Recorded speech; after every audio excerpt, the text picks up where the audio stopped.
Thank you. It's great to be here and great to be at such an exciting event. There's something about an event that's all about books, which is guaranteed to get me wildly excited. And Krish actually bowled me a little bit of a googly because I was expecting to talk about other Christian books. And I came with my 3 ready, but I will keep them to myself because he didn't ask. What I'm going to be talking about this evening is heaven. And heaven is one of those topics that is a really, really interesting and challenging and inspiring one. When I was writing my book on heaven, I kept on falling into conversation with people about it. You see, when you're in my line of work, you kind of dread the question that people ask you, what have you been doing today? Because if you're honest, and if it's in the middle of a writing day, I normally have to try and massage what I've been doing into something that looks even vaguely interesting. I normally fail. But what was fascinating when I was writing my book on heaven was that everyone wanted to talk to me about it. And I fell into the most fascinating conversations with taxi drivers, with the person at the train station who sells me tickets, with people at the school gate. And what was absolutely fascinating about that experience was that everybody had an opinion about heaven. Either what they thought about heaven, what their bonkers friend thought about heaven, what they hoped had happened to their Auntie Nellie who died recently, what they hoped had happened to their daughter's hamster who had died recently. You covered a whole range of different subjects about what people thought and believed and hoped about heaven. And one of the really interesting things that comes out, if you say the word heaven generally, then people know what it means.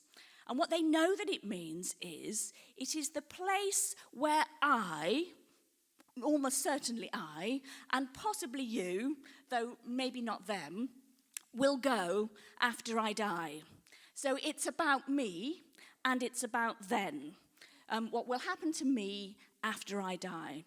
And what is really interesting is if you start looking at the Bible and simply do a search through the Bible of its language about heaven, its description about heaven, what is fascinating is you're really hard-pressed to find any of that kind of language in the Bible. You find a few fragments of it, but it is a small fragment. And what you have then to do is take a fragment here and a fragment there and a fragment there and put them all together and make it into the doctrine of heaven that most people will hold in their minds. And that's the most challenging thing I'm going to say to you this evening. Possibly. I may be saying some other things as well. But that's one of the really challenging ones, is that what we have done when we talk about heaven is we've privatized it and we've postponed it.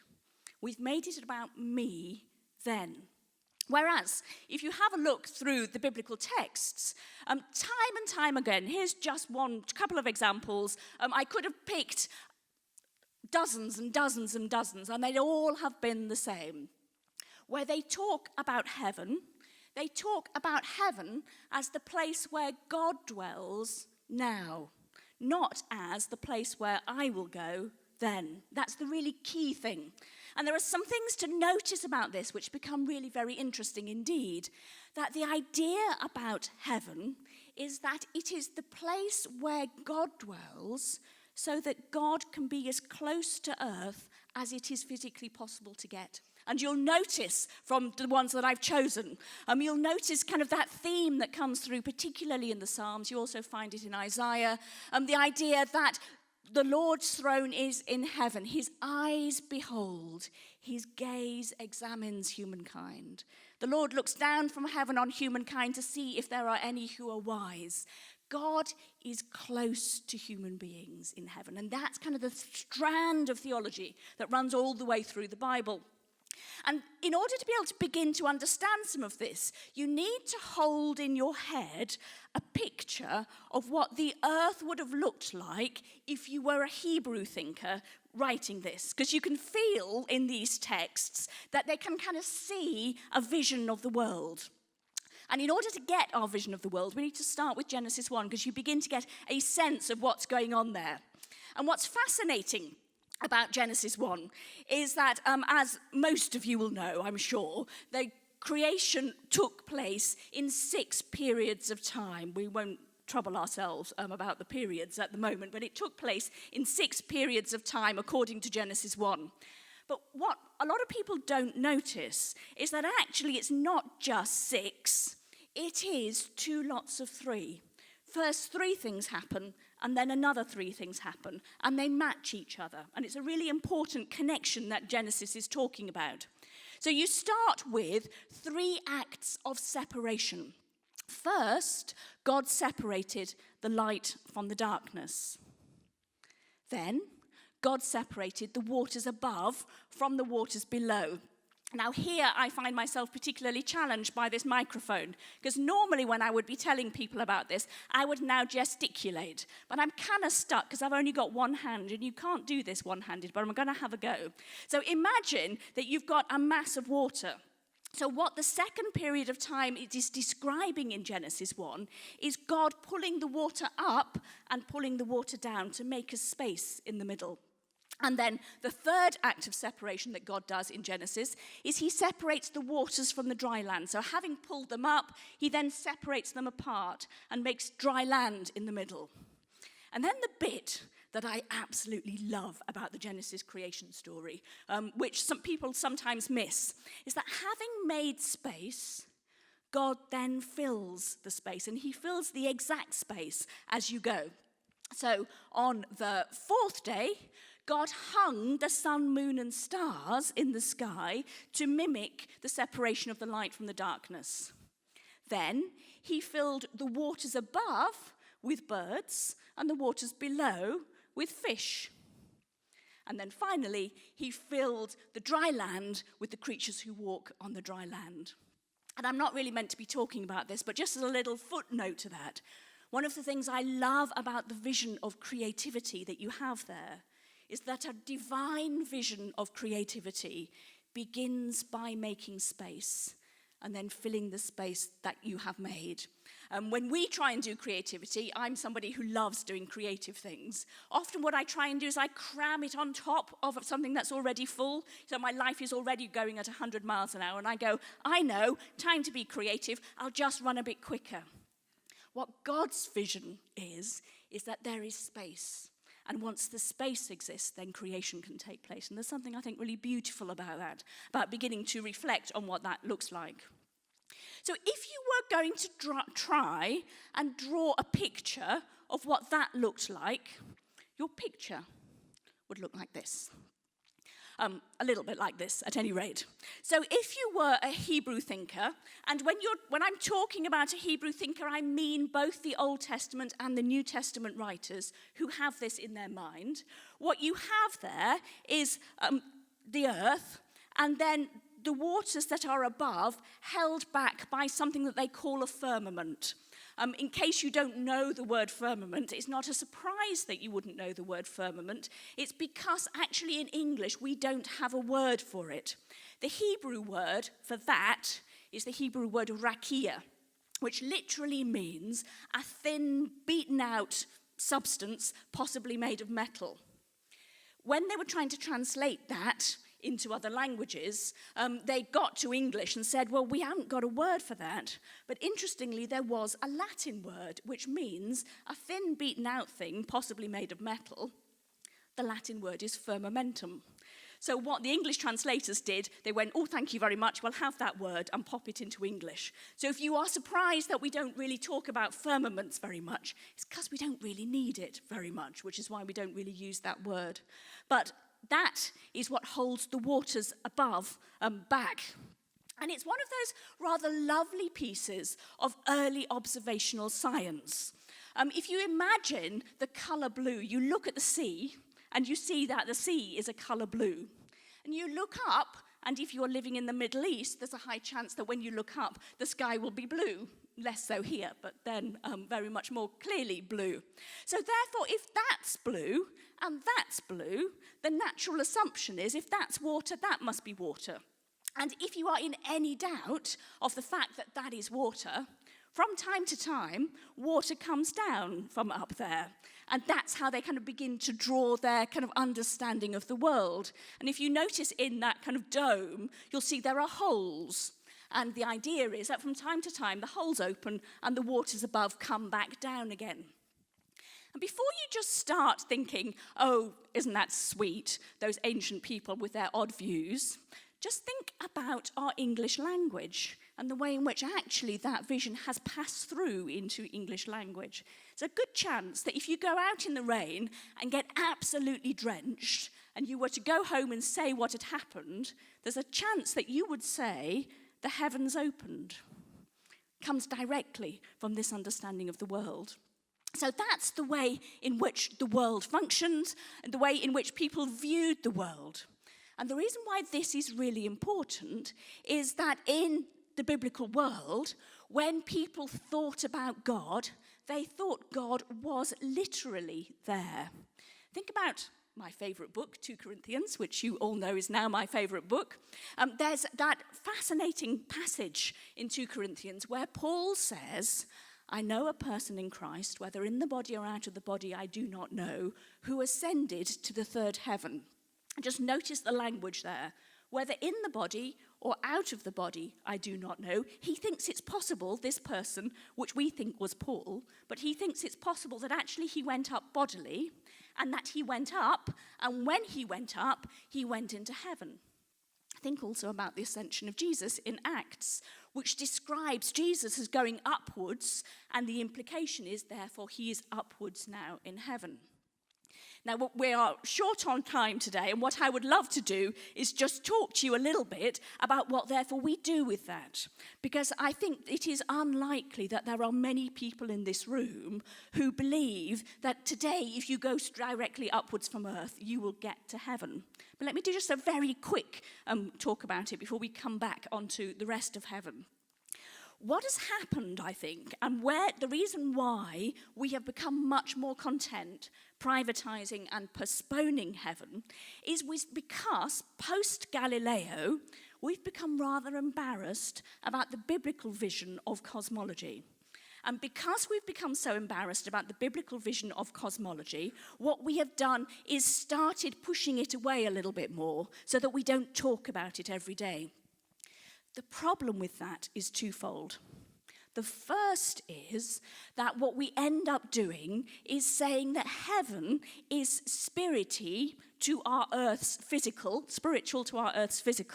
It is not the same thing. And then we fall into the trap that you get from various strands of Greek philosophy to say spiritual is good, physical is bad. And therefore, what we yearn for is the spiritual over the physical. You see, the ancient Hebrews would never have done that because they would say heaven is as real as earth is. Heaven is as created as earth is. And for them, one of the really key things is that the physical, heaven and earth, are bound very, very closely together. So we've had all sorts of problems because of the way in which our views of the world have developed. I would argue that for the very first time, with, depending on your speciality, either quantum physics or science fiction, which of course is influenced by quantum physics, and we actually now have the possibility of talking about heaven again in the way that the biblical writers would have talked about it. Think about the possibility of talking about a real realm that is as close to you as you can possibly get, which for the moment you cannot see, but which can be entered. Actually, we begin to have the language and the possibility of talking about heaven as a real and present realm that is close to us, and we can begin to imagine God being there. And there is something I think really important for us to begin to pick up and explore as we begin to think about heaven. But that's not what I'm meant to be talking about, so let me carry on talking to you a little bit more about heaven. The first thing to bear in mind about that, therefore, is that when you want to talk about the extent of the created world, and just hear that, the extent of the created world, you include heaven in that. So Job says, it is higher than heaven, what can you do?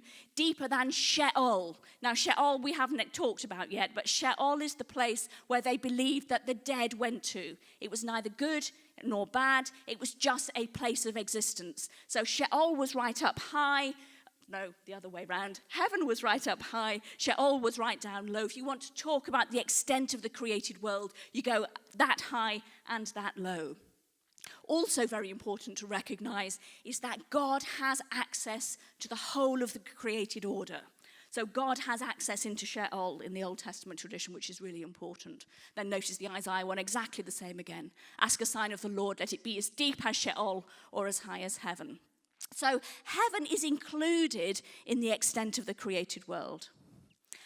Other things to notice is that heaven and earth are intimately held together in the biblical narrative. Just think about the number of times, and I've just got a few examples up there, of the times when they talk about heaven and earth. We do not actually, interestingly today, talk about heaven and earth held together in quite the same way. And here is the really interesting conundrum. If I were to ask you, which I won't, but if I were to ask you, do you think heaven is eternal? There's a high chance that most of you would say yes, that there is eternity around heaven. So here's your problem. Heaven was created at the same time as earth. Look, Genesis 1:1, which the passage that many of you will know very well indeed. In the beginning, when God created the heavens and the earth. Now, just because I can't resist, here's one of my other little questions that I love to tangle with. Where was God before he created heaven? And the answer is, he was everywhere and nowhere. God only needed a place once earth was created, because then God needed to be close to humanity. But until then, God didn't need to be placed in the same kind of way. So is heaven eternal? Well, it began. And here's the trickier bit. It will also pass away, according to Jesus. Twice in Matthew's Gospel, Jesus says, "Truly I tell you, until heaven and earth pass away, not one letter, not one stroke of a letter will pass from the law." And likewise again in Matthew 24. So here's your difficulty. If you believe that heaven is the place where people will go after they die eternally, what are they going to do when it passes away? It's a slight difficulty. And the answer that the biblical narrative gives is that it will be replaced. As you know from the book of Revelation, if you know the book of Revelation, heaven and earth were created together. Heaven and earth will pass away together, and a new heaven and a new earth will come together. I don't have to read them out. You can see them on the screen there. Then I saw a new heaven and a new earth, for the first heaven and the first earth had passed away. But notice again that whenever they're talking about creation and passing away and recreation, it's always heaven and earth. It's not earth will pass away and then there will be heaven remaining, or earth will pass away and then there will be just a new heaven. It is always a new heaven and a new earth. And that begins to direct you into an understanding of actually how you begin to understand from a biblical perspective what will happen after death. From a biblical perspective, what will happen after death, many of you will know what I'm about to say here, is that the vision there is resurrection. And resurrection is a crucially important piece of theology that is important both in the kind of latter part of the Old Testament and then all the way through the New Testament period. The vision of life after death given in the New Testament is always that people will be raised from the dead bodily. And it's the bodily bit which is really important, because if you've got a new earth, you need something to inhabit the new earth with. And the thing that you need to inhabit the new earth with is a new body. And that's where the doctrine of the resurrection begins to come. Your challenge is to try and work out how you begin to weave your own theology of life after death into an understanding of what's going on in the New Testament texts. And like I said, we haven't really got enough time to do that properly tonight, but we can just kind of wave at it generally. So let me just talk a little bit about the resurrection of the body. So you will know that the book of Daniel probably talks about the importance of resurrection. The book of Daniel is the first place where the Old Testament talks absolutely clearly about the doctrine of resurrection. There are hints before, but Daniel is the place where it becomes to the fore. So Daniel 12, verse 1. At that time, Michael, the great prince, who is one of the archangels, the protector of your people, shall arise. Many of those who sleep in the dust of the earth shall awake, some to everlasting life and some to shame and contempt. So there you've got this vision of people rising to a new existence.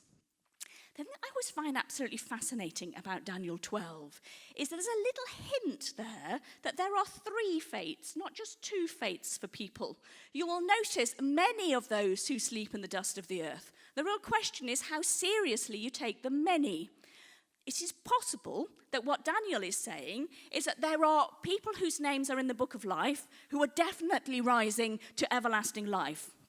People whose names are definitely not in the book of life, and they are rising to everlasting shame and contempt. And then there's the others, whose names are neither so much in the book of life that they rise to everlasting life, and not so much not in the book of life that they will rise to everlasting shame and contempt. It's just an intriguing moment. I have a long list of questions that I'm going to ask all the biblical writers when I get the opportunity, and I want to screw Daniel to the wall and go, what did you mean? And he'll probably go, oh, it was just a turn of phrase. But I would love to know exactly what's going on in his mind when he was thinking about that. And the reason why resurrection is so vitally important within Christian doctrine, as many of you will know, is because, of course, of Jesus' resurrection. And the place where this is kind of focused so very, very clearly is in 1 Corinthians 15. Where Paul begins to weave outwards his beautiful theology of resurrection. It's one of the most amazing chapters. It's right up there in my top 66 books of the Bible is 1 Corinthians. But 1 Corinthians 15 is kind of a remarkable vision of what will happen come the resurrection.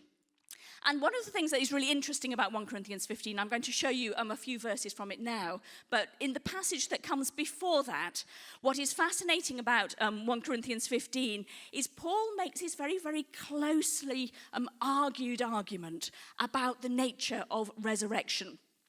And often when people talk about 1 Corinthians 15 today, they assume that people have a problem with Jesus' resurrection, and so they use it to argue for Jesus' resurrection. If you look at 1 Corinthians 15 carefully, it is really clear that the Corinthians did not have a problem with Jesus' resurrection. They assumed that it had happened. What they had a problem with was their own resurrection. Because most of the people who lived in Corinth were hugely influenced by Greek philosophy. And right at the heart of a Greek philosophical view of the world is the fact that your soul will leave your body on death and carry on somewhere else. In Greek philosophy, it's often called the transmigration of the soul. In modern language, we might call that reincarnation. The idea being that the soul can leave the body. It's a kind of a plug-and-play soul. So the soul will leave the body, go back to heaven, and then go back into another body and animate it. And in fact, their whole understanding about life and dynamism is that the soul gives life to bodies. So that once the soul leaves the body, that's when the body dies, and then the soul will go back into another body. So for the Corinthians, the idea that actually you are not going to be freed from your body, and incidentally, it is worth noting that various of the Greek philosophers do talk about bodies as being the tomb or the coffin of the soul. You know, the goal of living is to shake off your body. In fact, I do have to tell you one kind of slightly irritating passages of Plato in which Plato talks about this vision. He talks about how it's really important to live an upright and honest life, because if you don't, then when you come back, you might come back into a body that shames you, like a woman's body. Horrible thought for Plato. But what you've got in the New Testament, in contrast, is that actually the goal is not to leave your body. The goal is to live a newly embodied life. And I'm really talking today about my book, Heaven. But you may know, and Krish mentioned, that I'd actually also written another book, which is called Body. And the reason why I wrote the book called Body is as a sequel to Heaven. In fact, when I told people I was writing a sequel to Heaven, they all knew what it was going to be about, didn't they? They all assumed it was going to be about hell, which is not. Instead, it's about bodies. Because actually, if we take the doctrine of the resurrection of the body really, really seriously, then we have to treat our bodies really, really seriously. If we're going to have a body for eternity, then it really matters what you do with your body now. We have to learn to be embodied beings now because we're going to be embodied forever. So if you are hoping that you're going to get rid of a body eventually, well, you might, but you're going to have another one. So you better get good at living an embodied existence. And my book about bodies is kind of picking up the strand from Heaven and saying, actually, we need to become people who are passionate, embodied beings. And until we are, we're not going to be able to live in the way that God intended for us to do. So, 1 Corinthians 15 talks about the nature of resurrection and why resurrection becomes really very important. And there are so many different strands that we could pick up on this and reflect on.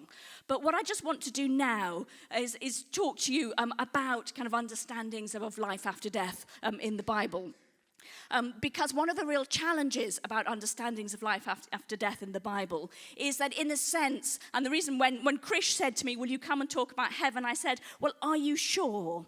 Because the problem is that when you start having someone like me talking about a biblical vision of heaven, I throw a nuclear bomb into your understanding about what life after death looks like. And I do so knowing how really very difficult this is. And I want to end by telling you why I know quite how difficult this is. So I'd written my book on heaven in 2010, and I'd submitted the manuscript at the end of 2010, and I was waiting, as all authors do, rather nervously for the book proofs and then the book to come out. But in the month before I got the proofs, so just before the proofs were due to come out, one of my closest friends died.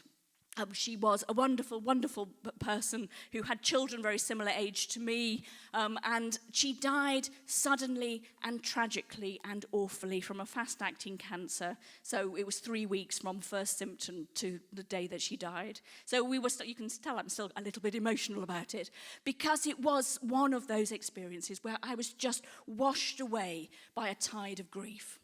And you might go, well, it's fine. You've just written a book about heaven, which also includes stuff about life after death. You, more than anybody else, would have been primed to deal with everything that comes from all of that grief. And of course I wasn't. Of course, there was no hope for me in being able to deal with this through any of the lovely academic arguments that I had laid out in my book about the nature of life after death. It simply fell apart in my hands. And it's worth just noting that whenever we talk about life after death, we often do it in a very intellectual way. But actually, when we really need to talk about life after death, we need to do it in a deeply emotional and spiritual way. And what I discovered was that at that point, for the first time ever in my life, I was not interested in 1 Corinthians 15 at all. Didn't help me for a nanosecond. But what did help me was Romans 8. Because Romans 8 seems to me to encapsulate the very, very heart of what we believe about life after death. And you will all know it, but let me just read it for you because it's such a powerful verse. For I am convinced that neither death nor life, nor angels, nor rulers, nor things present, nor things to come, nor powers, nor height, nor depth, nor anything else in all creation, in other words, nothing at all, will be able to separate us from the love of God in Christ Jesus our Lord. And for me, one of the really important things that I realized in the midst of my absolute pit of grief was that there are things that need to happen within our churches that don't happen, and they're twofold. One of them is that we need to start talking about life after death regularly.